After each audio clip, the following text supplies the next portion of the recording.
Oke, halo semuanya, mulai channel Kode Awan. Baik, di video kali ini saya akan membagikan bagaimana sih rekomendasi setup untuk developer untuk memakai Windows dan juga Linux.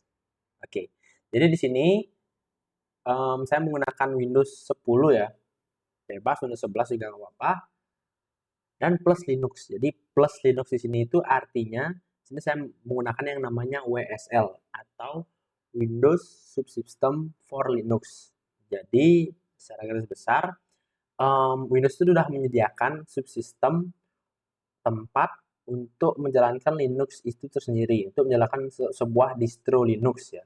Jadi dalam kasus di laptop saya ini, laptop ThinkPad, um, distro yang saya install di WSL itu distro Ubuntu. Jadi mungkin ada yang udah familiar, tapi Ubuntu ini secara default ya. Kalau pengen ganti distro juga bisa. Jadi ada OpenSUSE, ada Debian, yang semua tersedia di Microsoft Store. Oke. Jadi untuk cara install WSL-nya itu mungkin uh, kalian bisa langsung menuju ke link ini yang nanti akan saya share ke deskripsi. Jadi tapi basically cara menginstal itu kalian tinggal ke command prompt dengan akses sebagai administrator dan jalankan WSL-install jika build Windows kalian itu build 19041 dan yang selanjutnya seperti itu.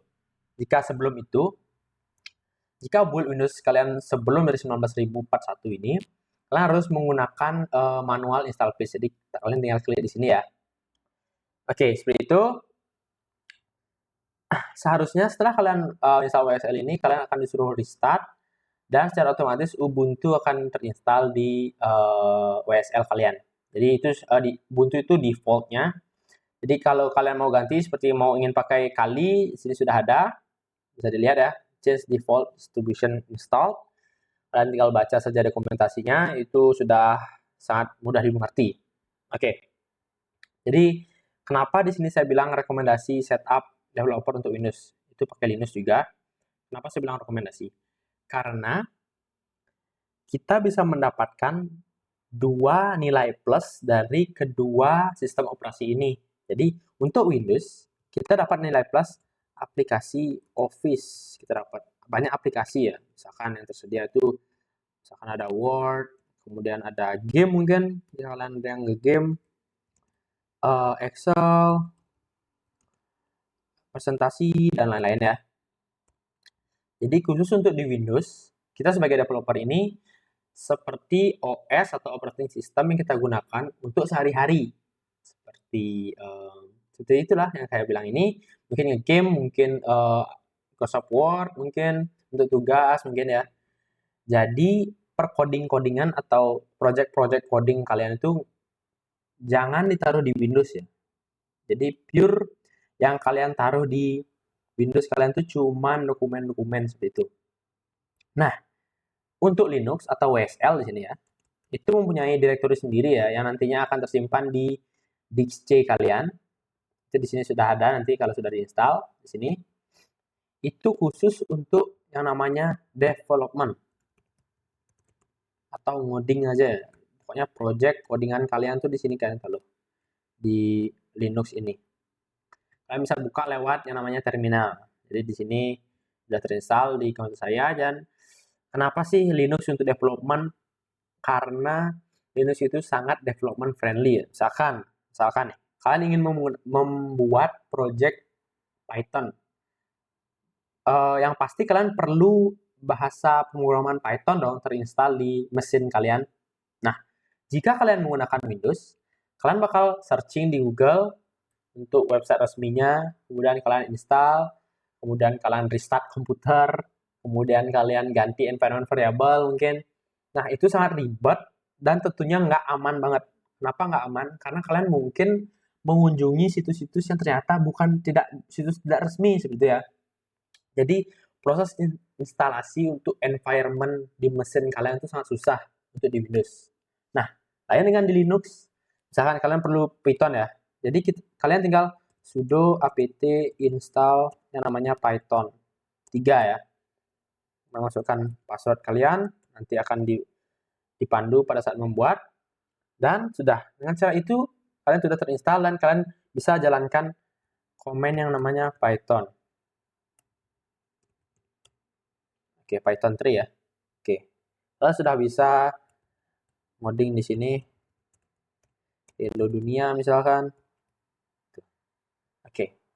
Simpel sekali. Dan di Linux juga ada yang namanya bash atau terminal di Linux ya, namanya bash. Tapi di sini saya sudah modifikasi bash-nya menggunakan framework of MyZHH. Jadi bila ada yang ingin seperti saya bisa cari saja di Google ya, banyak ada tutorialnya, tapi tidak perlu, maksudnya opsional ya, tergantung kalian. Jadi bash biasa saja sudah bagus banget, sudah cepat untuk kalian keperluan development. Dan untuk ngodingnya gimana? Kan nggak ada VS Code. Nah, sini untuk ngoding kita tetap bisa menggunakan VS Code. Kalian tinggal download di Windows kalian. Kemudian kalian buat direktori di sini misalkan. Tapi di sini saya sudah ada ya. Jadi kita akan masuk ke ini saya, kemudian kemudian kita tinggal code titik itu. Jadi dengan kalian sudah menginstal VS Code melalui Microsoft Store, kalian sudah bisa menjalankan command code ini dan akan otomatis membuka yang namanya VS Code. Oke. Jadi, kenapa kita bisa menghubungkan VS Code dengan direktori yang ada di Linux atau di WSL kita ini? Kita harus menginstal yang namanya extension yang namanya remote. Kita tinggal cari extensionnya di VS Code kita. Di sini ada yang publishernya itu dari Microsoft sendiri ya. Remote Development, Remote SSH, Remote Explorer. Kalian tinggal download semua ini atau install ya di VS Code kalian. Dengan itu kalian sudah bisa ngoding langsung dari VS Code. Jadi dengan lancar ngodingnya dengan sama seperti kalian di Windows, tapi dengan environment yang kalian miliki di WSL kalian atau di Linux kalian ini. Oke. Mungkin cukup jelas ya penjelasan dari saya. Oke, mungkin sekian video dari saya. Bila ada yang tanyakan, bisa tulis kolom komentar. Bila ada kesalahan kata, mohon dimaafkan. Akhir kata, saya ucapkan terima kasih.